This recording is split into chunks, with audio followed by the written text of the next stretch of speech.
Grandmother's Love by Angela Mereki, Swanning Hill School, Serowe District. Narrated by Kgaone John, Tsodilo Junior Secondary School, Maun.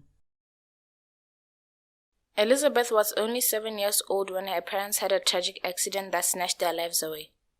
From that day on, her life was never the same. She now lived with her grandmother. But even at 15 years of age, 8 years after her parents were killed, the hole in her heart couldn't be filled. Elizabeth was usually in a sour mood, thinking about the past and not willing to let go of the pain of her loss. One morning, her grandmother called her over to talk to her.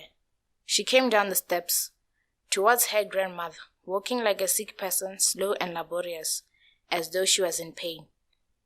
She didn't sit down on the couch, but just stood there beside her grandmother, in silence. "Sit down, Lizzie. You don't look well," her grandmother said. Elizabeth just stood there, not moving an inch.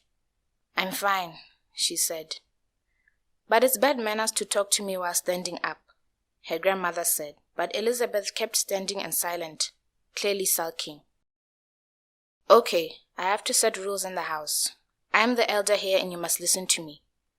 Elizabeth stormed to her room, leaving her grandmother gaping in the living room. Elizabeth's grandmother sat there, shocked by her granddaughter's behavior. That afternoon, she called her uncles to speak with Elizabeth. "Liz," said Uncle Bob to Elizabeth, "we know you're still mourning the death of your parents. However, that doesn't give you the right to rebel against your grandmother. Our expectations are that, once you've done well in school, you'll be taking care of your grandmother.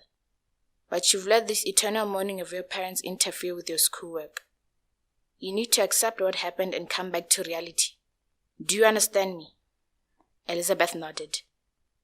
Her grandmother was glad to see her responding positively to the advice given by her uncles.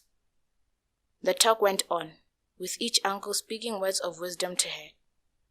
By the time they left, they were all convinced that Elizabeth would heed their advice and become an obedient child once again. After they left, Elizabeth said to her grandmother, "Why did you call this old man to come and lecture me? Am I a baby?" Surprised, her grandmother said, "Those are your uncles. They care about you just as much as I do." "No one cares about me. Even God doesn't." "Don't speak of God like that," her grandmother said. "God loves you. You're a child of God." That night, Elizabeth made up her mind and left the house. She didn't want to ever set foot in her grandmother's house again, but she didn't know where to go. She roamed the streets, clueless of which direction to follow. She just wanted to go away, to go somewhere, anywhere, regardless of what the destination might be. Elizabeth was out on the streets for 3 days and 3 nights. Worried about her, her grandmother reported her missing, and the police started their search for her. Meanwhile, Elizabeth had met Daniel, who promised her a high-paying job. He took her to a big, strange house which Elizabeth had never seen before. That was when she was introduced to sex work. Elizabeth tried to refuse, telling Daniel that he must take her back to her grandmother because she didn't want anything to do with the dirty sex work. Daniel threatened her and told her that there was no way back. She was forced to have sex with older men. Luckily, for her, it didn't take long for the police to locate her. She was rescued a week after she had decided to go prodigal. She was taken back to her grandmother's place. With her warm heart, her grandmother welcomed her. The police took Elizabeth and her grandmother to the hospital where the staff counseled her and offered her post-exposure prophylaxis to prevent HIV infection and an emergency contraceptive pill, morning after pill to prevent pregnancy. She took the medication. Daniel and his team of crooks were arrested for kidnapping and defiling a child. "Grandma," said Elizabeth, "I'm very sorry I didn't listen to you." She started crying. Her grandmother hugged her. "Hush, my girl," she said. "I'm very happy you're back." Elizabeth and her grandmother reunited. She continued with her school, where she discovered the benefits of blogging. After requesting grandmother to install internet in the house, Elizabeth started her own blog. On the blog, she discussed issues on child rebellion, on child prostitution as well as on HIV and AIDS.